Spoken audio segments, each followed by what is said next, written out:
ఈరోజు మన వాక్యం ఏం చెప్పాలి?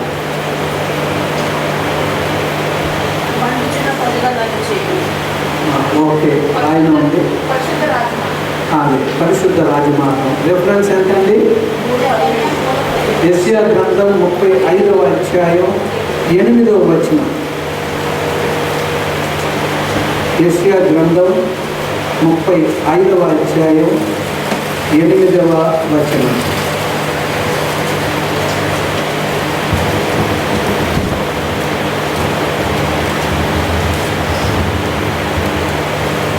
అక్కడ దారిగా ఉన్న రాజమార్గము ఏర్పడును, అది పరిశుద్ధ మార్గం అనబడును. రాజమార్గము ఏర్పడును, అది పరిశుద్ధ మార్గము అనబడును. అందరూ చెప్పండి. ఒకరి వైపు ఒకరు చూసి స్లోగా. రాజమార్గము ఏర్పడును, అది పరిశుద్ధ మార్గము అనబడును. రాజమార్గము ఏర్పడును, అది పరిశుద్ధ మార్గము అనబడును. ద హైవే ఆఫ్ హోలీనెస్, పరిశుద్ధ రాజమార్గం. కరోనా లోకానికి కలవరం తేవచ్చు, కల్లోలముగా ఉండొచ్చు. దేవుని ప్రజలకి దేవుడు అంటున్నాడు, ఇది ఆరంభము. నిన్ను నీవు ఆయన రాకడకు ప్రిపేర్ చేసుకో అని దేవుడు మనతో మాట్లాడాడు. 2020 ప్రిపరేషన్, 2021కి మనం సిద్ధంగా ఉండాలి. లోక పరిస్థితులు మార్చబడబోతూ ఉన్నాయి. లడక్ ప్రాంతం, జమ్మూ కాశ్మీర్, ఈ మధ్యనే లడక్ మన ప్రాంతంగా మనం గుర్తించాం, మనదే. కానీ అక్కడ కొంచెం పరిస్థితులు ఇంతకాలం ఉంది, ఇప్పుడు అది మనదయ్యింది. ఇప్పుడు చైనా అంతా కూడా అక్కడికి వచ్చేసింది. అటుపక్క క్షిపణులతో రెడీగా ఉన్నారు, ఇటుపక్క భారతదేశం క్షిపణులతో రెడీగా ఉంది. యుద్ధ వాతావరణం. రష్యా మనకు సపోర్ట్ చేస్తుంది, అమెరికా మనకు సపోర్ట్ చేస్తుంది, ఇండోనేషియా, ఫిలిప్పైన్స్ కూడా మన పక్షాన్ని నిలబడ్డాయి, తాయివాన్, హాంకాంగ్ మన పక్షాన్ని నిలబడ్డాయి, కొన్ని చైనా పక్షాన్ని నిలబడ్డాయి. యుద్ధ వాతావరణం పెరిగిపోతుంది. అందరూ అలాగే వెళ్ళిపోండి, మీ సేనలు అలాగే వెళ్ళండి, మీ సేనలు ఎలా వెళ్ళండి అని మాట్లాడుతూనే రెండో రోజు మళ్ళా ఎయిర్ ఫోర్సు వచ్చేస్తూ ఉంది, క్షిపణులు రెడీగా ఉంచారు. ఏ క్షణంలో నేను సరే యుద్ధముల గురించి, యుద్ధ సమాచారముల గురించి మీరు వింటారు అని ప్రభు చెప్పాడు. యుద్ధాలు, సమాచారాలు మనం ఉన్నాం. సో ప్రియమైనటువంటి వాళ్ళ ఈ టైంలో రాజమార్గము ఏర్పడబడుతూ ఉంది. హైవే, అది హైవే. ఇందాక నేను చెప్పాను కదా, ఎక్కడి నుంచి వచ్చినా మనం ఒక మాట అంటాం, ఏముందండి ఇప్పుడు కొంచెం కష్టం కానీ జస్ట్ కిలోమీటర్ మనం హైవే టచ్ అవుతాం. హైవే టచ్ అవుతాం ఎందుకంటే ఆనందంగా ఫ్రీగా ఉంటుంది రోడ్డు. మన రోడ్డు మనం వెళ్తాం, ఆ రోడ్డు నుంచి వచ్చినా ఆ రోడ్డు వస్తాయి, స్పీడ్గా వెళ్ళొచ్చు, మన పనులు చక్కగా సాగవచ్చు, చక్కని ప్రయాణం జరగవచ్చు. అందుకే ఏముందండి, ఇప్పుడు స్థలం కొనాలి. మొన్న నేను సత్వరం, కొత్త వలస ప్రాంతాలకు వెళ్ళడం జరిగింది. కొన్ని విషయాలను బట్టి వెళ్తున్నప్పుడు ఆ యొక్క వ్యక్తి, రియల్ ఎస్టేట్ వ్యాపారం, సార్ ఏమండి ఇక్కడి నుంచి 4 కిలోమీటర్లు సార్ హైవే, ఏంటి ఇక్కడ నుంచి 3.5 కిలోమీటర్లు అండి, ఆన్లైన్లో వస్తున్నాయి. కొత్త వలస రైల్వే లైన్ మీద నుండి కొద్ది కింద నుంచి టన్నలు ఏర్పాటు చేసేస్తున్నారు, అది వచ్చేసిందంటే భూమికి అంటున్నాడు. అంటే ఎంత రేట్ వస్తుంది అంటే మనకి కావాల్సింది హైవే మాట, లోకానికి కావాల్సింది హైవే మాట, వ్యాపారానికి కావాల్సింది హైవే మాట. కానీ దేవుడు ఏమంటున్నాడు, హైవే మీకు ఇస్తూ ఉన్నాను, ఆ హైవే అది మీకు పరిశుద్ధ మార్గం. నేను పరిశుద్ధుని కనుక నా దగ్గరికి రావడానికి ఈ యొక్క పరిశుద్ధ మార్గం చాలా ఇంపార్టెంట్. ఈ రోజు నుంచి నూతన దినం ప్రారంభం కాబోతుంది. ఆయన రాకడికి ఎత్తబడే ప్రతి కుటుంబము, మన సంఘంలో ఉన్నటువంటి కుటుంబాలు, అనేక కుటుంబాలు, మనం ఏ కాలనీలో ఉన్నామో ఆ కాలనీలో ఉన్న క్రైస్తవులు, అన్య జనాంగం రక్షణ, ఇవన్నీ కూడా తొందరలో దేవుడు చేయబోతూ ఉన్నాడు. నూతన కార్యం చేయబోతూ ఉన్నాడు. ఈ 35:8 చదివాం కదా. 35వ అధ్యాయం 1 నుంచి మనం చదివినట్లయితే, అలాగే 34వ అధ్యాయం చదివినట్లయితే, 34వ అధ్యాయం అంతా కూడా ఎడారి, భయంకరంగా ఉంది, కష్టకాలంగా ఉంది, కష్టంగా ఉంది, నడవడానికి జీవించడానికి కష్టంగా ఉంది, అవసరతలకు కూడా చాలా కష్టంగా ఉంది. అటువంటి పరిస్థితి 34వ అధ్యాయంలో మనం చూస్తున్నాం. 35వ అధ్యాయానికి రాగానే దేవుడు ఏమంటూ ఉన్నాడంటే, రాజమార్గం నేను మీ ముందు పెడుతూ ఉన్నాను, అది పరిశుద్ధ మార్గం అవ్వబోతూ ఉన్నది. కుంటివారు లెగుస్తారు, చెవిటివారు వింటారు, గుడ్డివారు చూస్తారు. నదులు ప్రవహించబోతూ ఉన్నాయి. ఎడారిని దేవుడు సస్యశ్యామలంగా చేయబోతూ ఉన్నాడు. పచ్చని చెట్లు రాబోతూ ఉన్నాయి. చూడడానికి కనువిందులుగా కనబడబోతుంది. ఆ ప్రాంతం ఎడారి ఒకప్పుడు, కానీ ఎప్పుడు దేవుడు దాని మీద తన ఆశీర్వాదం ఉంచాడు. జీవజలము పొంగి పొరుడుతూ ఉన్నది. ఎడారి అంతా మార్చబడుతూ ఉన్నది. ఎడారిలో నుంచి మొక్కలు మనం చూస్తూ ఉన్నాం. అనేక జంతువులు చక్కగా మేస్తూ ఉన్నాయి. ప్రజలు చక్కని వాతావరణం చూస్తూ ఉన్నారు. పచ్చని వాతావరణం చూసి కన్నులు చక్కగా వారికి కనబడుతూ ఉన్నాయి. అద్భుతం. వల్ల క్రైస్తవ జీవితం ఏదో చెప్పుకొని ఏదో ప్రసంగం చేసుకొని వెళ్ళిపోవడం కాదు. నిజమైన క్రైస్తవ జీవితం అది కష్టమైన జీవితం.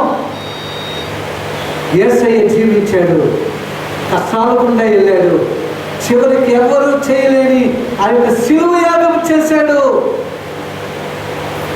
అపోస్తలులు బయలుదేరారు, కష్టాలు పడ్డారు. దేవుని వాక్యం చెప్తా ఉంటే కొరడాలతో కొట్టబడ్డారు. దేవుని వాక్యం చెప్తా ఉంటే బందీలా బంధింపబడ్డారు, చెరసాలలో వేయబడ్డారు, కొరడాలతో కొట్టబడ్డారు, ఏడ్చబడ్డారు, గాయాలు చేయబడ్డాయి. క్రైస్తవ జీవితం ఈజీ కాదు. క్రైస్తవ జీవితం విశాలమైనది కాదు. క్రైస్తవ జీవితం ఇరుకు మార్గం, నేరోవే. ఈ నేరోవే ఎక్కడికి తీసుకొచ్చింది? హైవేకి. నేరోవే ఇరుకు మార్గం ఎక్కడికి తీసుకొచ్చింది? ఇది ఆరంభం దేవుని ప్రజలకు. ఆయన రాకడికి సిద్ధపడే వారికి ఇదంట ఆరంభం. కష్టాలు ఉన్నాయి, నష్టాలు ఉన్నాయి, అప్పుల పాలై కూర్చున్నాం, కొంత అనారోగ్యాల పాలై కూర్చున్నాం, పిల్లలకు ఫీజు కట్టలేమో అని అనుకుంటూనే దేవుడు ప్రతి సంవత్సరం తన కార్యం చేస్తూ ఉన్నాడు. శ్రమ శ్రమ శ్రమ, శ్రమలే కొనసాగుతూ ఉంటాయి. శ్రమలలో ఆనందిస్తూ ఉంటాం. ప్రభు ఆనందించాడు, అపోస్తలులు ఆనందించారు, ఆది క్రైస్తవులు ఆనందించారు. ఎప్పుడో తెలుసా? సమస్యల తర్వాత ఒక సమస్య తర్వాత మరి ఒక సమస్య, ఇరుకు ద్వారమును ప్రవేశింప పోరాడుతుంది. మన జీవితాలలో పోరాటమే. కానీ దేవుడు అంటూ ఉన్నాడు, ఈ పోరాటాల సమయం ఇప్పుడంట. యెషయాని మనం చూసినప్పుడు 6వ అధ్యాయంలో దేవుని మహిమను చూస్తూ ఉన్నాడు. అప్పుడు ఏ రాజు చనిపోయాడంట? ఉజ్జియా రాజు చనిపోయాడు.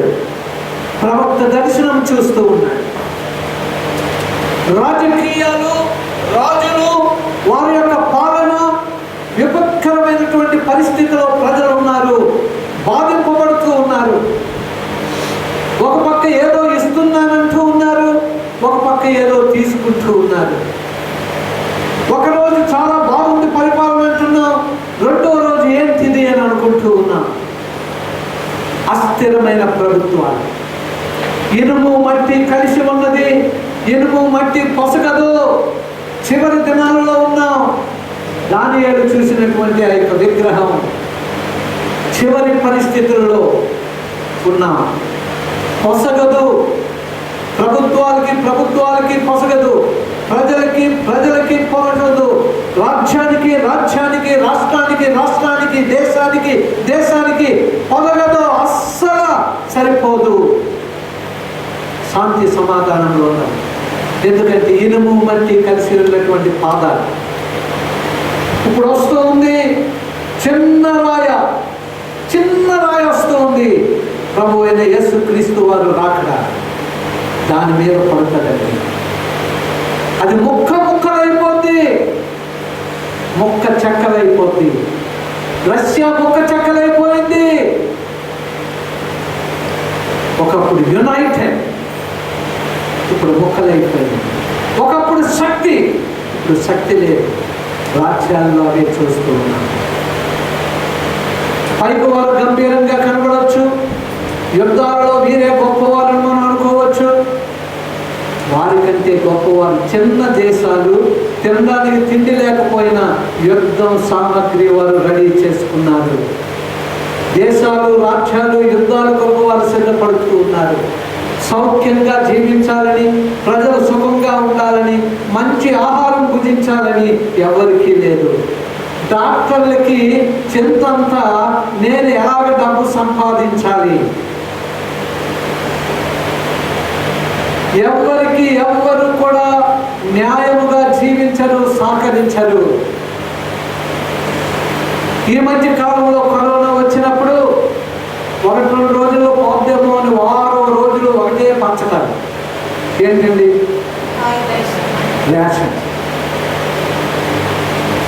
రేషన్ పంచకాలు. ఒక్కొక్కరు ఫోన్ చేస్తున్నారు, అయ్యారు మీకు తెలుసా 13 లక్షలు ఖర్చు పెట్టారు. దేనికంటే ఎలక్షన్స్ రాబోతున్నాయి కనుక వీళ్ళని పిల్లలు పట్టుకొని ఓటు వేయించుకుంటాను, తర్వాత జల్లు కొట్టి 26 లక్షలు సంపాదిస్తాను. అది వాళ్ళ ఆశ. మనమేమనుకుంటున్నాం, అబ్బబ్బబ్బ ఇద్దరు అంత గొప్పవాడండి, 13 లక్షలు 2 లక్షలు ఖర్చు పెట్టాడు, ఈజ్ వెరీ గుడ్ మ్యాన్. హృదయంలో తొంగి చూసావా? ఆయన ఎందుకు పంచుతూ ఉన్నాడు? ఆయన యొక్క వ్యాసం ఏంటి? ఆయన ఆలోచన ఏంటి? దేవుడు ఒక్కడే మంచివాడు. ఉజ్జియా పాలనలో ప్రవక్త దర్శనము చూడలేదు, దైవ ప్రత్యక్షత లేదు ప్రవక్తలకి. ఎందుకో తెలుసా? దైవ ప్రత్యక్షత లేదు. పొలిటికల్ లీడర్స్ అన్ని మేమే అంటున్నాడు. సౌలులాగా రాజు అంటున్నాడు మేము ప్రవక్తలమే. ప్రైమ్ మినిస్టర్ అంటున్నాడు, అతనికి ఒక వక్త ఉన్నాడు.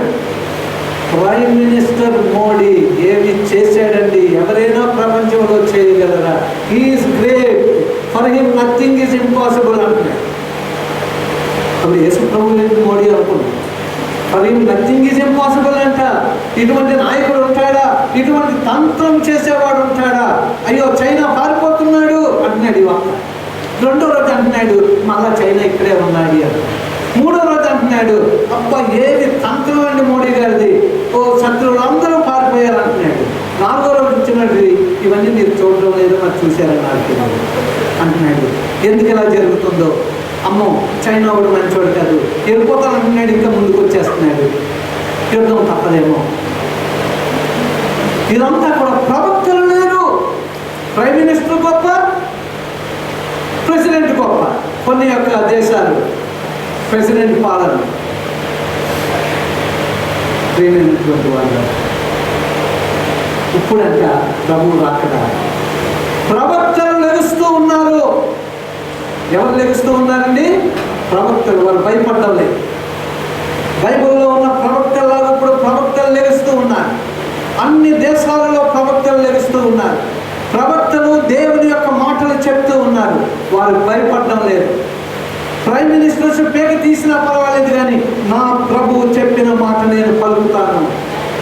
అలాగే యెషయా ఏమంటూ ఉన్నాడు? ఉజ్జియా మరి చనిపోకముందు రాజుగారి పాలనే, రాజుగారే గొప్ప, పాలకుడే గొప్ప, వాడు అన్నదే గొప్ప, పాస్టర్ అనేది గొప్ప, దేవుడు అనేది కాదు. సంఘాలు అలాగే ఉన్నాయి. సంఘాలకు బాసులు ఎవరంటే పాస్టర్ గారు. జాగ్రత్త సుమా, మన గురువు గారు మీద ఉన్నారు.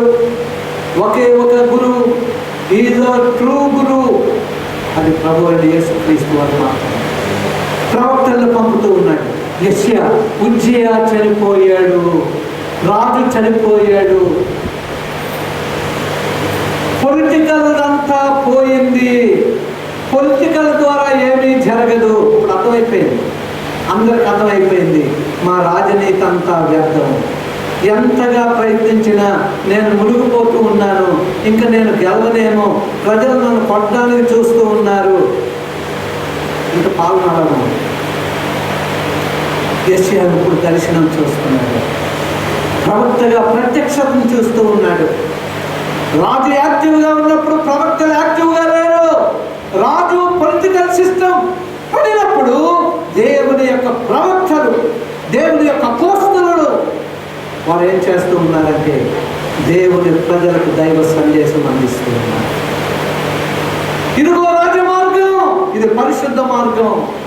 ఇందులో పయనించినప్పుడు సమస్యలు రావచ్చు, కానీ అది నిత్య జీవానికి నేను నడిపించబోతూ ఉంది.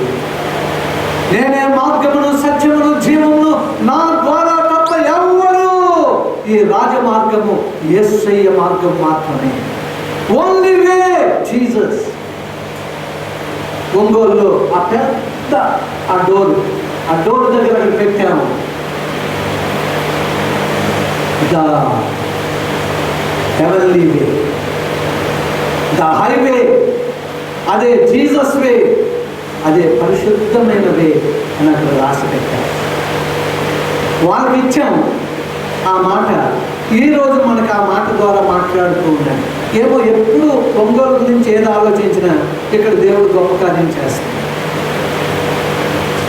నల్లమిల్లు గురించి, రాజమండ్రిలో సేవ గురించి నేను ఆలోచిస్తే ఇక్కడ దేవుడు కార్యం చేస్తున్నాడు. నల్లమిల్లి చాలా చిన్న సంఘం. ఆయన ఎప్పుడు వచ్చినా నేను చిన్న కానుక, ఎందుకంటే వాళ్ళు కంప్లీట్గా ఆత్మీయంగా మన మీద డిపెండ్ అయ్యి మన ఆలోచనే వారు తీసుకుంటూ ఉన్నారు. వారు మీటింగ్ పెట్టిన ఏది పెట్టి ఈ మధ్య కాలంలో వారు నాకు డబ్బులు పంపుతూ ఉన్నారు. నేను ఇచ్చిన దానికంటే ఎన్నో రెట్లు వారు పంపారు. వారికి ఎలా వచ్చింది ఇది? చిన్న సంఘం. ప్రేమైనటువంటి వాళ్ళ నేను ఎంత సంతోషించానంటే వాళ్ళు ఎన్నోసార్లు వచ్చినప్పుడు మాత్రమే చిన్న కానుక వారు చేయాలి.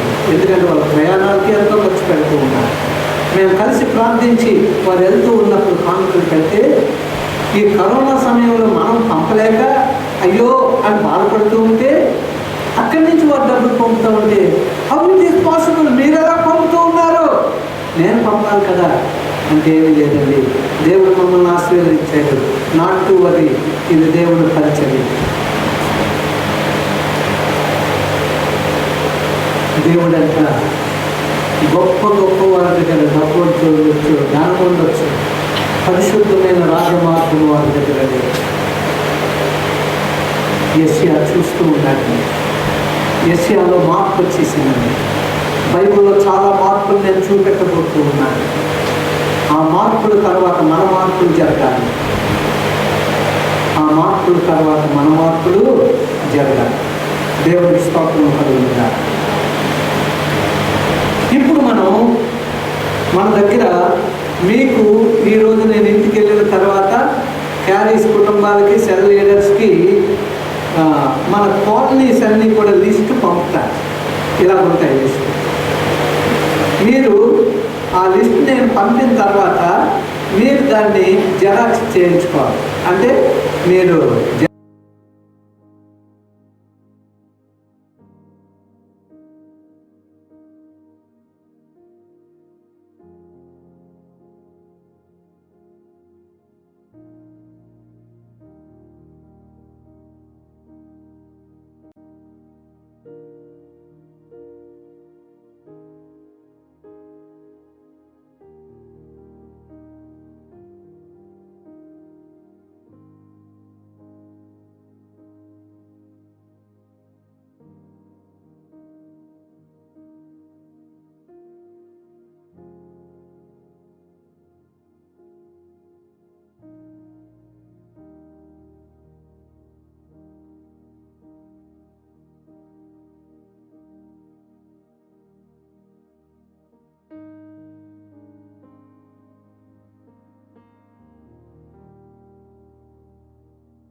పంపిస్తూ ఉన్నాయి ప్రజల్లోనికి.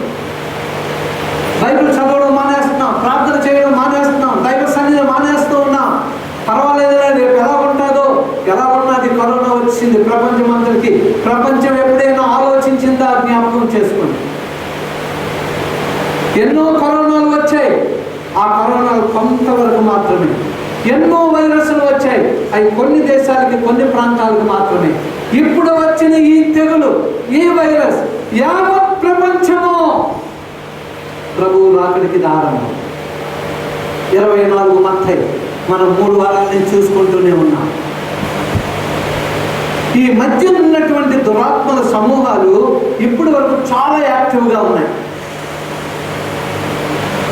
ఎప్పుడైతే మనం 3వ ఆకాశానికి మనం ఈ మెడ పెట్టుకొని చూస్తూ ఉంటాము. నేను మొన్న రామమూర్తి గారితో మాట్లాడుతున్నప్పుడు, ఓ 10 సంవత్సరాలు అయితే ఎప్పుడో వీళ్ళు హిమాచల్ ప్రదేశ్ సిమ్లా వెళ్ళి ఎత్తైన అంతస్తులో ఒకళ్ళు ఇలా ఉన్నారు. అప్పుడు లియో కూడా వెళ్ళినట్టున్నారు. వాళ్ళతో ఇలా నించుంటే మేఘాలు ఇక్కడి నుంచి వెళ్ళిపోతున్నాయి. ఎక్కడి నుంచి వెళ్తున్నాయండి? మీరు జమ్మూ కాశ్మీర్ ఆ ప్రాంతాలు వెళ్తామంటే ఆ ఎత్తైన సమయానికి వెళ్ళి మేఘం ఇక్కడి నుంచి వెళ్ళిపోతే మనం చల్లగా అయిపోతాం. మేఘం పాస్ అయితే ఎత్తైన ప్రదేశాలు. అలాగే ఈ వాయుమండల సంబంధమైనటువంటి దుష్టుని క్రియలు సంఘం మీద, దైవజనుల మీద, ఏర్పరచబడిన వారి మీద, ప్రతి క్రైస్తవ కుటుంబం మీద పొంగి చూస్తూ ఉంటాయి.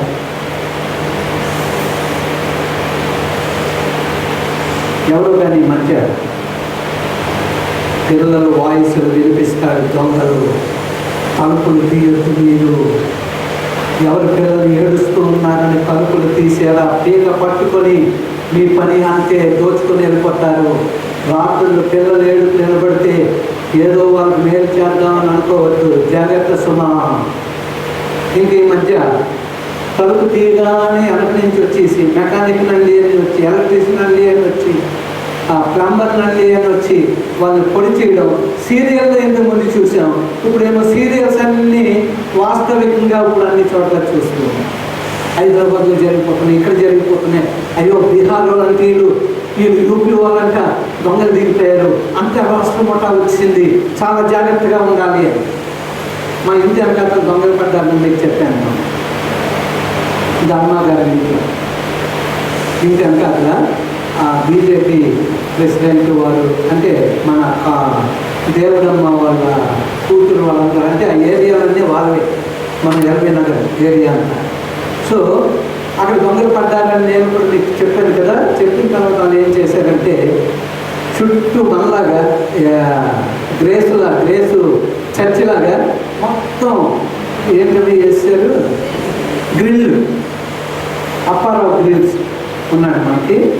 గ్రిల్ రమ్మనగానే డబ్బులు కొని తీసుకెళ్ళిపోతాడు అప్పారావు. ఒకటి పాడైపోయింది తెచ్చేస్తాడు అప్పారావు. ఏదైనా మిగిలిపోయింది అడిగితే సంవత్సరం తర్వాత ఇస్తాడు. మనకు ఉక్కులు ఉన్నాయి, ఉక్కులు తెమ్మని మన వాళ్ళకి చెప్తే ఈలో చెప్పి మర్చిపోవడం, ఆడే ఇవ్వకుండా పోవడం. ఇప్పుడు అవన్నీ మనం పెట్టాలి. మేస్త్రి గారు రెడీగా ఉన్నారు. ఆ ఉక్కులు పెట్టేస్తే పని చేయొచ్చు. ఇప్పుడు రాళ్ళు పెట్టుకుంటున్నాం. అలాగే మన ఇస్రాయేల్ గారికి 1 వారం రోజులు అయింది చెప్పి ఏమైంది తలుపులు పట్టడం లేదు అంటే వాళ్ళు బిజీగా ఉన్నారు. దానికి తోడు ఇది చేసేది కనుక ఏం అనకూడదు అనుకున్నాను, కష్టపడి. ఇప్పుడు నేను ఎందుకు చెప్పేస్తున్నానంటే రేపు ఎప్పుడు ఎవరన్నా మనకి 3-4 తలుపులో పావుగంట చెక్కిసారు అనుకోండి, ఫ్రీగా పడుతుంది. లేకపోతే గుద్దుకొని ఎవరికైనా గుండె నొప్పి వచ్చేస్తుందేమో నా సైడ్కి వెళ్ళడం లేదు. నేను అటు నుంచి ఇద్దరు, ఇటు నుంచి ఇద్దరు అంటే మనకు ఇప్పుడు ఆకలి నింపేమని దీన్ని ఎగిరి అంత కష్టమైపోతాం. అక్కడ మనం అనిపోయినాం. ఎక్కడి వరకు వచ్చాం? మధ్యాకాశానికి వచ్చాం. వాళ్ళు వేసారు గ్రిల్. మన ఇంటి పక్కన తాతయ్య ఉన్నారు కదా, ఇంతకుముందు తాతయ్య ఉన్నారు. వాళ్ళు తెప్పించి వాళ్ళు వేసుకున్నారు చుట్టూ. ఇప్పుడు వెళ్ళినప్పుడు చూడండి అందరూ వేసుకుంటున్నారు గ్రిల్స్. అంచేత కరోనా తర్వాత గ్రిల్స్ డిమాండ్ ఎక్కువ పెరిగిపోయింది. సో ప్రియమైనటువంటి వాళ్ళు అలాగే లక్ష్మీ వాళ్ళు కూడా గ్రిల్లు పెట్టించుకుంటారు. దొంగలు వచ్చేస్తారు. మేస్త్రి గారి పని అయిపోగానే అక్కడ గ్రిల్స్ పెట్టించారు. సో ప్రియమైనటువంటి వాళ్ళ భయం, లోకమంతటికి కూడా భయం. రియల్గా చెప్తున్నాను, మన ముఖం ఎక్కడ ఉంది? 3వ ఆకాశంలో ఉంది. ఎవరిని చూస్తున్నాం? ప్రత్యక్షతలను చూస్తున్నాం, దేవుణ్ణి చూస్తున్నాం, వాగ్దానాలను చూస్తున్నాం, ప్రవర్తనను చూస్తున్నాం, దేవుని యొక్క కార్యాలను చూస్తున్నాం, దేవుని వాక్యాలను దర్శనాల ద్వారా చూస్తూ ఉన్నాం, కళలలో కనబడుతూ ఉన్నాయి. దైవ దర్శనం ఆనందిస్తూ ఉన్నాం. కింద ఆకాశంలో నిలబడి ఉన్నాం. మధ్యలో ఉన్నటువంటి దుష్టుడంట ప్రతి ఇంటిని చూస్తూ ఉన్నాడు. ఎవరిని చూస్తున్నాడు? యవ్వనస్తులు ఉన్నారా? ఆడపిల్లలు ఉన్నారా? మగపిల్లలు ఉన్నారా? ఎంత చదువుతున్నారు? వీరికి అలవాట్లు ఇవ్వాలి. భర్త పాపం ఎక్కువ ఉందా? ఇంకొంచెం పెడదాం. భార్య పాపం ఎక్కువ ఉందా? అసలు చాలా మంది వచ్చి ఎంతో చాలా పాపం ఉంది, నాకు అస్సలు తగ్గడం లేదండి. భార్య పాపం ఉందా? ఇంకొంచెం పెంచుదాం, కబుర్లు పెట్టేద్దాం, అగ్ని మధ్యలో వేసేద్దాం. అది రగులుకుంటూ ఉంటే మధ్య వాయుమండలంలో ఉన్నటువంటి వారందరూ చప్పట్లు కొట్టుకుంటారు. వారు ఆరాధన, నీ కుటుంబం నా కుటుంబాన్ని చూసి వారు ఆరాధన చేస్తున్నారు. అప్పుడు వాడు ఆరాధనలు ఎప్పుడు చేస్తాడు? వాడు లోనికి వెళ్ళినాం, నీ నా ఇంట్లోకి వెళ్ళినప్పుడు అక్కడ ఆరాధన. ఒక పాపి రక్షణ పొందినప్పుడు పరలోకంలో ఆనందం. వాడంట మధ్యలో దూరుతూ ఉన్నాడు. చాలా జాగ్రత్త. ఇంటికి వెళ్ళి భార్యాభర్తలు పిల్లలు ఆలోచన చేసుకోండి. మీ ప్రవర్తన ఎలా ఉంది? మీ పిల్లలు మీ మాటలు వింటున్నాడా? భార్య భర్త మాట, భర్త భార్య మాట వింటూ ఉన్నాడా? అక్క చెల్లెలు అన్నదమ్ములు వారి మాటలు వింటూ ఉన్నారా? దేవుని పిల్లలుగా మీరు మెలుగుతూ ఉన్నారా? ఏది వద్దో అదే మీరు చేస్తూ ఉన్నారా? కానీ చైనా కూడా పంపలేదు. అదేంటి? టిక్ టాక్ని పబ్బి అది ఈసారి మీరు కొంచెం నాకు అది సెల్లో పంపాలి. స్పెల్లింగ్ కరెక్ట్, ఆ స్పెల్లింగ్ అనంట. వాడేం చేస్తున్నాడు? చైనా వాడి దగ్గరికి లిస్ట్ వెళ్ళిపోతుందండి. ఇండియాలో ఎన్ని లక్షల మంది చూశారు, ఎంత డబ్బు వచ్చింది మాకు, ఇది చాలా యుద్ధం. యవనస్తులందరినీ పిచ్చోళ్ళు చేశారు. వాళ్ళ చదువుల్లో 70% వచ్చింది, అలా 50% చేశారు. ఎందుకంటే పబ్లిక్ వెళ్ళిపోయారు, టిక్ టాక్లకి వెళ్ళిపోయారు. టిక్ టాక్లకి ఎంత విలువ అంటే ఇప్పుడంట మమ్మీకి వరకునంట భర్తలు భార్యల మీద జాగ్రత్త అని జోకేసి అని అవి. ఇప్పుడు టిక్ టాక్ ఏమైపోయిందంట, భార్యలు ఏటన్నావు అని ఇలా కన్ను వెళ్ళిపోతారు, కుర్చీ నుంచి పడిపోతే ఓ దానికి చప్పట్లు. అంటే టిక్ టాక్ దేనికంట భార్యలు. అందుకు దానికి ఇప్పుడు రేటింగ్ పెరిగిపోయింది. చైనా వాడు అంటున్నాడంట, ఓ వాటే యుద్ధం చేయవలసిన పని లేదు, ఆడవాళ్ళని పిచ్చోళ్ళని చేశాను, మగవాళ్ళని పిచ్చోళ్ళని చేశాను, ఇది నాకు చాలు. మోడీ గారు ఏమనుకుంటున్నారంటే యుద్ధం చేసి క్షిపణులు పేర్చేసి ఇలా ఆలు యుద్ధం చేసి క్షిపణులు ఎవరి మటుకు ఆలే యుద్ధంలో జయం. ఏమి యుద్ధంలో జయం? సాధారణుడు చైనాను ప్రేమించి, ఒక్కొక్క దేశాన్ని ప్రేమించి, పనికిరాని ఆటలు దాంట్లో పెట్టి, ఇంకా ఉద్యోగంతో ఉన్నటువంటి కొంతమంది వచ్చేసి సెల్లో బైబుల్ చదవచ్చా, సెల్లో పాపం ఉంది కదా, టిక్ టాక్ ఉంది కదా, పంపి ఉంది కదా, అందులో బైబిల్ ఎందుకు నువ్వు చదువుతావు? ఈ పిక్చర్ అంటే మేము పెంటెకోస్తల్ వాళ్ళని చాలా పవర్ఫుల్, మేమే పరలోకి వెళ్తాం, మీరు అందరూ ఉండిపోతారు. ఈ సెల్ అంట సాతానుడంట. అది కాదు, ఈ సెల్లో రాబోయే దినాల్లో 24 గంటలు దేవుని మాటలు వినబోతూ ఉన్నారు, దేవుని కార్యాలు చూడబోతూ ఉన్నారు. ఇది ప్రదీపం కాదు. నీవు నేను ఇప్పుడు ఆ టిక్టాక్ నుంచి, ఆ పబ్బి నుంచి, ఆ తాగుడు నుంచి, ఆ పేకాడు నుంచి, ఆ వ్యభిచారం నుంచి, మరణకరమైన పాపము నుండి విడుదల పొందాలి. ఇవన్నీ ఎక్కడ ఉన్నాయంటే మధ్యాకాశంలో వాయుమండలము మొత్తం అధికారం వాడి చేతిలో ఉంది. అది తొంగి చూస్తున్నాడు. ఏర్పరచబడిన వారితో సైతం మోసగించినాడు. పెళ్ళిళ్ళలో మోసపోతూ ఉన్నాం, స్నేహితుల్లో మోసపోతూ ఉన్నాం, స్థలాల దగ్గర మోసపోతూ ఉన్నాం, వ్యాపారం దగ్గర మోసపోతూ ఉన్నాం, ఉద్యోగాల దగ్గర మోసపోతూ ఉన్నాం. డబ్బు తెచ్చి ఉద్యోగాలని చెడిపోయిన వారు, పోగొట్టుకున్న వారు ఎంతోమంది కనపడు. అన్ని విధాలా చెడిపోతూ ఉన్నాం. ఇదంతా మీరు చెప్తున్నారు బాగుంది. ఈరోజు మనం దేవుని రాజమార్గంలోనికి రాబోతున్నాం, పరిశుద్ధ మార్గంలోనికి రాబోతున్నాం. ఇది మీరు రోజు మీరు అక్కడ పెట్టుకోండి. దీనికి కాదు గౌరవం, అందులో ఉన్నటువంటి రాజమార్గం జీసస్. ఇది చూడటం కాదు, జీసస్ రాజమార్గం మనకి ఇచ్చాడు దేవుడు. జీసస్ని చూద్దాం. అప్పుడు దేవుడు మనకి కాలనీస్ ఇచ్చాడు. 22 కాలనీస్, 4 స్టేషన్స్. ఏం చేయాలో తెలుసా? ఒక్కొక్క కాలనీ మీరేం చేయాలి? దాని మీద రాయడం రాసింది, there shall be showers of blessing. దీవెన వర్షం కుమ్మరింపబడతారు. మొదటిసారి స్టాన్లీ గారు ఎక్కడికి వచ్చారంటే, వైజాగ్లో మేము ఏ చర్చిలో రక్షణ పొందామో, పాస్టర్ డేవిడ్ గారు చర్చ్, పెంటెకోస్టల్ చర్చ్, ఐపీసీ. అప్పుడు ఐపీసీగా వాళ్ళు ఉండేవారు. తర్వాత మళ్ళీ మార్పు చేశారు, ఫెయిత్ హోమ్గా మార్చబడింది. అప్పుడు ఫెయిత్ హోమ్కి స్టాన్లీ గారు వచ్చారు. అప్పుడు శాంతమూర్తి గారే ట్రాన్స్లేట్. మొదటిసారి వైజాగ్ వచ్చారు. వైజాగ్ వచ్చినప్పుడు మాకు ఇక్కడ ఒక కుటుంబం ఉండేది, కాపులు పిన్ని గారు అని. పిన్ని గారు పిలిచేవారు, వాళ్ళు కాపులు కదా, అందుకు కాపులు పిన్ని గారు అని పిలిచేవారు. అలాగే సంపూర్ణమ్మ గారు వాళ్ళు ఉన్నారు, కుటుంబాలు అక్కడ ఉన్నారు. తర్వాత ఈ సీపునూరు అని చెప్పేసి కాపులు ఉన్నారు. వీళ్ళందరితో మాకు పరిచయం. మా దగ్గర ఉన్నవారు కాపుల ఏరియాలో కొత్తమంది. అలాగే ఈ యొక్క స్ట్రైట్గా ఉన్నటువంటి ఆ రోడ్డు వారిని తీసుకొని అక్కడికి వెళ్ళాం మీటింగ్. స్టాన్లీ గారు వచ్చారు. తెలుసా మీకు?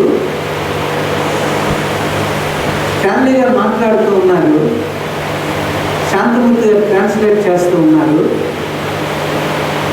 టప్ టప్ టప్ టప్ టప్ అని సౌండ్. ఎందుకంటే అప్పుడు తాటేది ఫెయితం. అవుట్ సైడ్కి వెళ్ళి చూసినప్పటికీ మేఘం ఎక్కడుందో తెలుసండి? కరెక్ట్గా చర్చ్ మీద ఉంది. ఎక్కడ వర్షం పడ్డారో తెలుసండి? స్టాన్లీ గారు మాట్లాడుతున్నారు, అందరూ ఆసక్తిగా దేవుని వాక్యం వింటూ ఉన్నారు.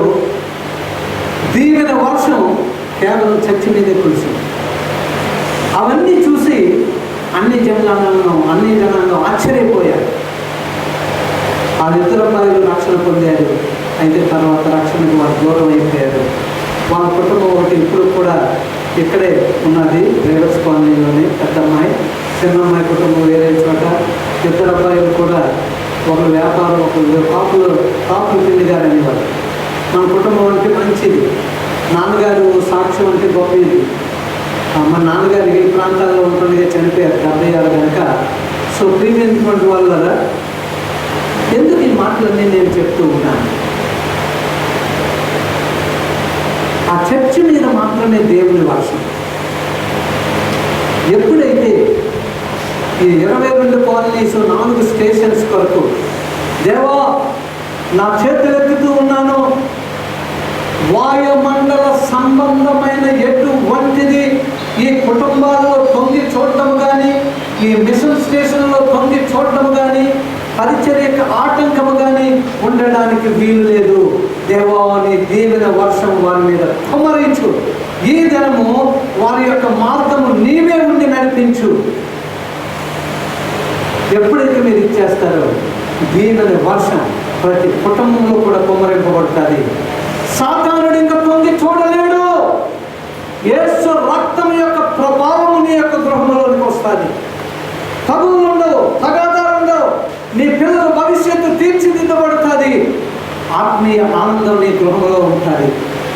అక్కడి నుంచి కళల ద్వారా, దర్శనముల ద్వారా పరలోక మర్మములను నీకు దేవుడు తెలియజేస్తుంది. ప్రేమైనటువంటి వాళ్ళు జ్ఞాపకం చేసుకుంటే దేవుని యొక్క కార్యం జరగబోతుంది. ఇప్పుడు నేను చేయవలసిన అతి ప్రాముఖ్యమైనది చెప్తూ ఉన్నాను. తెల్లవారుజాము రేపటి నుంచి 4 నుంచి 5 వరకు ప్రతి కుటుంబం లేచి ప్రార్థించాలి. వారం రోజు 5 గంటలకి మీ డోర్లు 2 ఉన్నాయో 3 ఉన్నాయో మీ ఇంటికి తెలియదు. డోర్ వేసే ఉంటుంది. మీరేం చేయాలి అంటే ఆ డోర్ మీద మీ చేతులు అంటే భార్యాభర్తలు ఇద్దరు కలిసి ఆ 2 చేతులు కుడి చేతులు పెట్టి, ప్రభు అయిన యేసు నీ నామములో దుష్టుడు ఏ క్రియ వాడి తంత్రం ఈ ఇంటిలోని ప్రవేశించడానికి వీలు లేదు. వారు వెడలిపోవును కాక. నీ యొక్క సన్నిధి మా ఇంటిలోని గాలి ద్వారా, నీటి ద్వారా, ఆహారం ద్వారా, వచ్చే పోయేవారి ద్వారా నీ సన్నిధి మాత్రమే మేము అనుభవించాలి. ఈ 2 కుడి చేతులు పెట్టి ప్రార్థించండి. అప్పుడు తలుపులు తీసి మీ పనిపాట్లు కాకపోతే గొప్ప మార్పు మీరు చూస్తారు. మామూలు మార్పు కాదు, అద్భుతమైనటువంటి మార్పు మీరు చూస్తారు.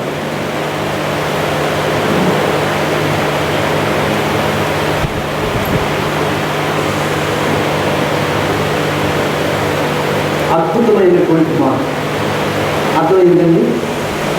రేపటి నుంచి 4 నుంచి 5 వరకు లేచి మీ కుటుంబంతో పాటలు పాడండి, ఆరాధించండి, వాక్యం చదవండి. 5, 5:15, 5 గంటలు మీకు పనిపాట్లు ఉంటే 5 గంటలకు ముగించండి.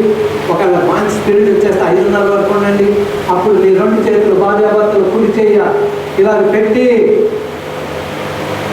ప్రార్థించండి. ప్రభువా, నీ సన్నిధి తప్ప ఈ గృహంలోని ఎవరి కడు దృష్టి కానీ ఎవరు కూడా దీంట్లో ప్రవేశించడానికి వీలు లేదు. ప్రార్థన చేయండి. నేను 7 రోజులని చెప్పాను, మీరు జీవితకాలం ప్రార్థన చేయండి. ఏమో జీవితకాలం అంటే మీరు మధ్యలో మానేవచ్చు, అందుకే నేను 7 రోజులే అని చెప్పాను. ఒకవేళ ఎప్పుడైనా మీరు మర్చిపోయి ఎక్కడికైనా వెళ్ళినట్లయితే మళ్ళీ ఏముంది మీ ప్రార్థన తర్వాత. అయితే 7 రోజులు 4 నుంచి 5 తర్వాత మీ ఇష్టం. 5 నుంచి 6 చేసుకుంటారు. మీరు తలుపు తీయక ముందే ఇంట్లో ప్రార్థన చేసి తలుపు తెరవాలి. ఒకవేళ ఎవరైనా ఎమర్జెన్సీగా మీ ఇంటికి వచ్చారు, ప్రార్థన చేయకుండా వాళ్ళు వాడుతున్నాను, వారి ద్వారా ఈ వాయుమండల శక్తులు గర్భిణి చేయడానికి ప్రవేశించవచ్చు. ఈ రోజు నేను ఎందుకు ఈ మాటలు చెప్తున్నాను, దేవుని యొక్క ప్రత్యక్షత మీకు బయలుపరచాలని. మన యొక్క జీవితాలు, మన కాలనీస్ అన్నిటిలో మన యొక్క ప్రజలు ఎక్కడున్నారో ఆ కాలనీస్లో దేవుని కార్యం జరగాలి. ఎక్కడెక్కడ మన పరిచర్యలు ఉన్నాయో అవన్నీ కూడా జరగాలి అనేది నా ఆశ. సో ప్రియమైనటువంటి వాళ్ళ వాయుమండల సంబంధమైనటువంటి ఆ యొక్క క్రియలను మనం ఆ రీతిగా ప్రార్థన ద్వారా చేయాలి. ఓకే, ఇప్పుడు నేను కొన్ని మాటలు చెప్తాను. అది ఏంటి అంటే ప్రాముఖ్యమైన నేను చెప్పబోయేది దీన్ని ఏమంటారండి? దీన్ని ఏమంటారు? బంది తెలుగులో ఏంటండి? మండుచున్న పద. ఈ మండుచున్న పద ఇంపార్టెంట్. రేపటి నుంచి అంటే రేపటికి మనకి 7,500 రోజులు కంప్లీట్ అవుతాయి. ఇప్పుడు ఈ పొదను మనం కాన్సన్ట్రేట్ చేసి మనం ముగించుకోబోతూ ఉన్నాం. చాలా జాగ్రత్తగా వినండి. పొదను ఏ పొద అనేది? మండుచున్న పొద. ఇంగ్లీష్లో ఏమంటారు? Burning bush. కాలిపోవడం లేదు, మండుతూ ఉంది. కాలిపోవడం లేదు, మండుతూ ఉంది. ఎవరు చూశారు? మోసే చూశారు. ఏమైందంటే మోసే ఐగుప్తులో ఉన్నాడు, యువరాజుగా ఉన్నాడు, రాజు కాబోతూ దేవుడి శక్తి పేతురును మార్చింది, మోసేను మార్చింది, పేతురును మార్చింది. పేతురు మాట్లాడుతూ ఉన్నాడు, ఆత్మల రక్షణ పొందుతూ ఉన్నాయి, గృహ సంఘాలు కట్టబడుతూ ఉన్నాయి, మందిరాలు కట్టబడుతూ ఉన్నాయి. ఆటంకాలు మొదలయ్యాయి దేవుని పరిచర్యకి, కానీ బలముగా వారు నడిపింపబడుతూ ఉన్నారు. దేవుని పరిచర్య కొరకు జైల్లో ఉన్నాడు పేతురు. అయ్యో వచ్చేసిందండి మీద నుంచి దేవదూత. అంత బందోబస్తు ఉన్నటువంటి ఆ యొక్క జైలంతా కూడా తలుపులు తెరవబడ్డాయి. అద్భుతం జరిగింది. పేతురులో మార్పు వచ్చేసింది. పేతురు యూదులకు మాత్రమే సువార్తను అందించాడు. అన్యులమైనటువంటి మనమంట పురుగుల్లాంటి వారమంట. యూదుల ముందు, ఇశ్రాయేలు ముందు అన్ని జనాంగమైన మనందరం పురుగుల్లాంటి వాళ్ళం. అందుకు వాళ్ళు మన దగ్గరికి రావు, మన దగ్గర మంచినీళ్ళు తాగు. శూద్రులను అంట మనం, అన్ని జనాంగం అంట మనం. దేవుడు ప్రజలంటే వారు. అందుకే పేతురు కూడా యూదులకి, పౌలు గారిని అందుకే దేవుడేమో అన్య జనాంగం కొరకు ప్రత్యేకించాడు. కానీ ఆ పేతురు అంట ఆకలి వేసేస్తుంది. పేతురు ఒక ఇంట్లో ఉన్నాడు, చర్మకారుని ఇంట్లో ఉన్నాడు, ఆకలి వేసేస్తుంది, వంట తయారవుతుంది, వాసన వస్తుంది, కానీ ఆకలికి తట్టుకోలేకపోతూ ఉన్నాడు. అప్పుడు ఏం చేశాడండి? మిద్దె ఎక్కాడు. ఏం చేశాడండి? మిద్దె మీదకి వెళ్ళి ప్రార్థన చేస్తూ ఉన్నాడు. మిద్దె మీద ఏం చేస్తూ ఉన్నాడు? Turning point.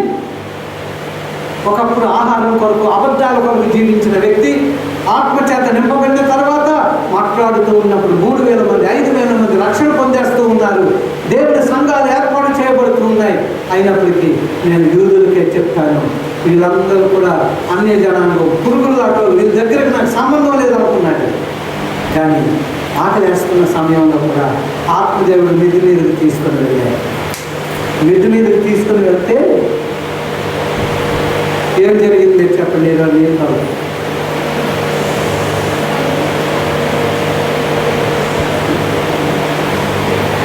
దర్శనం వచ్చింది. చంపుకొని తిను, రెండోసారి మళ్ళా వచ్చింది. చంపుకొని తిను, మూడోసారి మళ్ళా వచ్చింది. ఏంటి ఒకటి మీకు తెలిసింది, అందుకు చెప్పడం. మూడోసారి కూడా వచ్చిన తర్వాత అప్పుడు పేతురు అన్నాడంటే, ప్రభువా, నిషిద్ధమైనది అసిద్ధమైనది నేను తినకూడదు కదా అన్నాడు. చంపుకొని తినమన్నాను కదా అన్నాడు. విధేయత వచ్చింది. ఎవరిలోకి? పేతురులోకి విధేయత వచ్చింది. ప్రభు ఎందుకు చంపు తినమన్నాడు? నేను వద్దన్నాను ఎందుకు? ఈ లోపల కొన్ని అన్ని జనాలను దానించి పరిచారకులు వచ్చేసి, అయ్యా దైవజనుడా, అపోస్తులుడా, ఇదిగోది మా యొక్క యజమానికి దర్శనం వచ్చింది, నువ్వు రావాలంట, దేవుని మాటలు చెప్పాలంట, వారందరూ రక్షణ పొందడానికి వారందరూ ఉపవసించి ప్రార్థన చేసి దైవ దర్శనంతో వేచి ఉన్నారు, రండి అన్నాయంట. చంపుకొని తిను, చంపుకొని తిను, చంపుకొని తిను అంటే నేను తిన్ను, నేను నిశ్చితమైన తిన్ను అని దేవుడి కంటే గొప్పడైపోయాడు. చంపుకొని తిను. అప్పుడు ఆ దర్శనాన్ని అర్థం చేసుకున్నాడు, విధేయత కలిగి ఉన్నాడు. అందరికీ దేవుడు కావాలి కనుక నేను అన్య జనాంగం దగ్గరికి వెళ్ళాలనుకున్నాడు. వెళ్ళి కొన్నేళ్ళు ఇంట్లో మాట్లాడుతుండగానే ఏం జరిగిందో తెలుసండి. మాట్లాడుతూ ఉంటుండగానే ఏం జరిగిందంటే బయలుదేరిపోయాడు, మాట్లాడుతూ ఉన్నాడు. పరిశుద్ధాత్మ వాళ్ళ మీదకి దిగిపోయింది. అక్కడ ఉన్న వాళ్ళందరూ పరిశుద్ధాత్మగా నిలబడ్డారు, రక్షణ పొందేశారు. పేతురు జీవితంలో మార్పు, మోసే జీవితం మార్పు అయిపోయింది, పేతురు జీవితం మార్పు అయిపోయింది. ఇప్పుడు ఎవరి జీవితం మార్పు అని చూస్తే చెప్పండి, మందని అప్పుడే వచ్చేసారు. మనది ఇంకో 5 నిమిషాలు తీసుకుంటాను.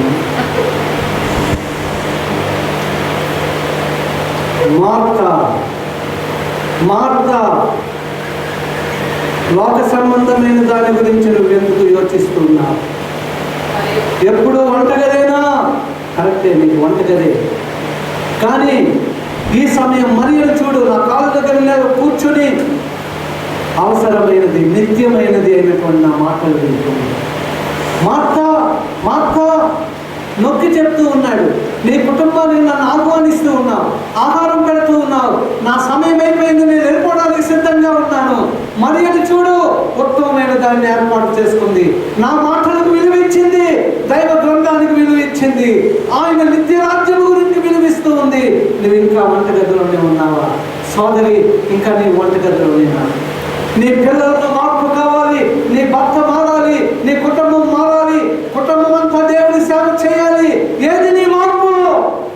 నీ మట్టుకు నీకు మార్పు రాదు.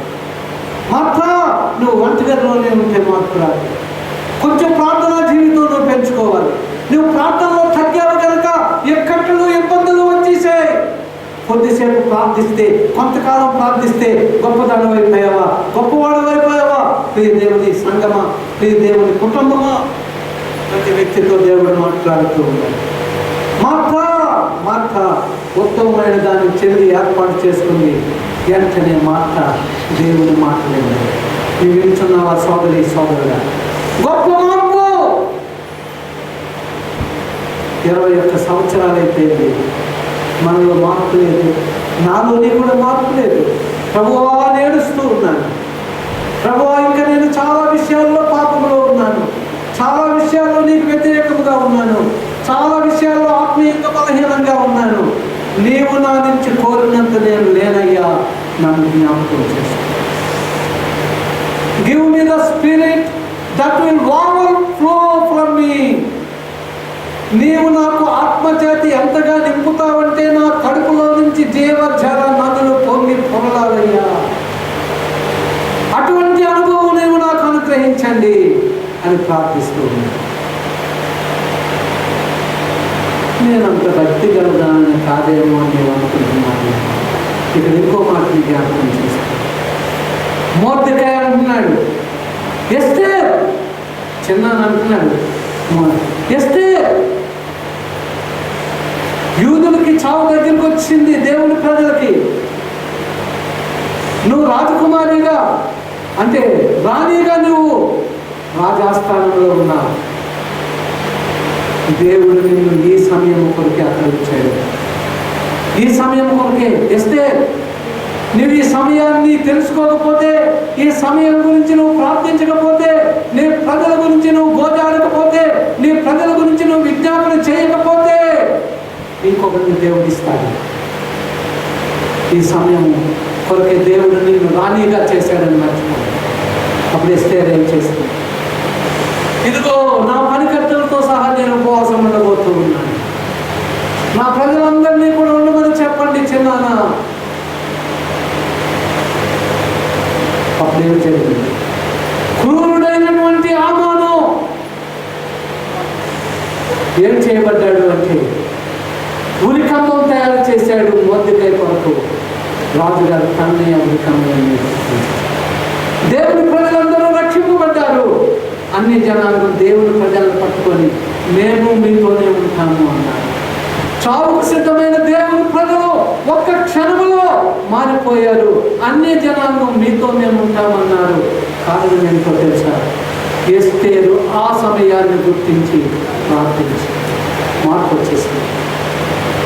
బర్నింగ్ బుష్ మోసేని ఎలాగ మార్చిందో, పేతురుని ఎలాగ మార్చిందో, మార్తను ఎలాగ మార్చిందో, ఎస్తేరు నా సమయంలో ఎలాగ మార్చిందో. సో ప్రియమైనటువంటి వాళ్ళ చివరి మాట చెప్తాను, ముగించుకోవచ్చు. ఈరోజు 7500 రోజులు కానీ కొంచెం సమయం తీసుకున్నాను.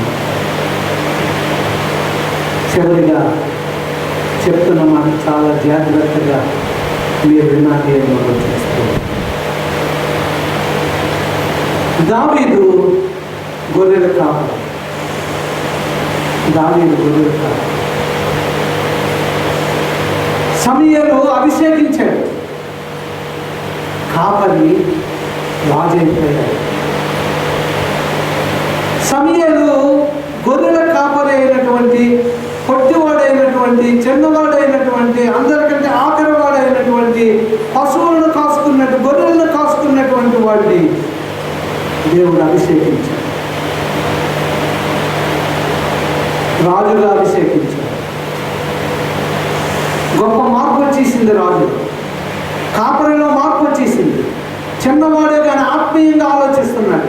చిన్నవాడే కానీ చక్కని పాటలు పాడుతూ ఉన్నాడు. చిన్నవాడే కానీ ఆరాధన చేస్తూ ఉన్నాడు. చిన్నవాడే కానీ కీర్తనలు రాస్తూ ఉన్నాడు. చిన్నవాడే కానీ మంచి వాయిద్యాలు వాయిస్తూ ఉన్నాడు. చిన్నవాడే కానీ ఆరాధనలో అయ్యో తన్మయమైపోతూ ఉన్నాడు. ఆయన ఆరాధన చేస్తూ ఉన్నప్పుడు దుష్టాత్మలు పారిపోతూ ఉన్నాయి. అభిషేకం తర్వాత సింహాసనం మీద కూర్చోడానికి ఎన్ని సంవత్సరాలు పట్టింది?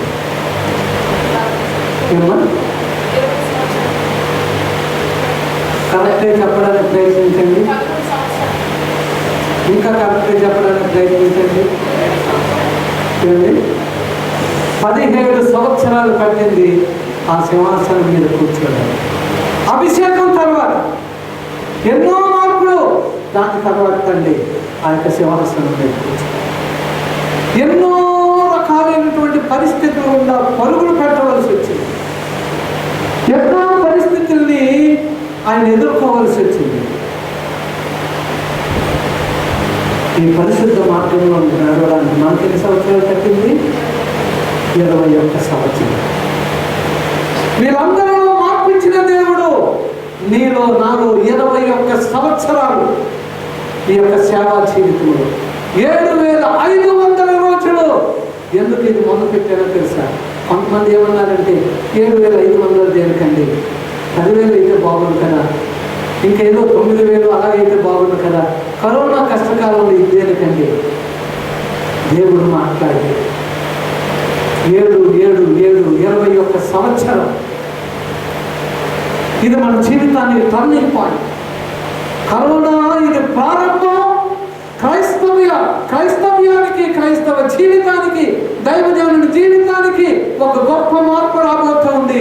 నిత్య జీవితానికి సిద్ధపడుతున్న మన జీవితాల్లో ఇప్పటి వరకు వాయుమండల సంబంధమైనటువంటి వాడు మన గృహాలలోనికి చొచ్చి చూస్తూ ఉన్నాడు.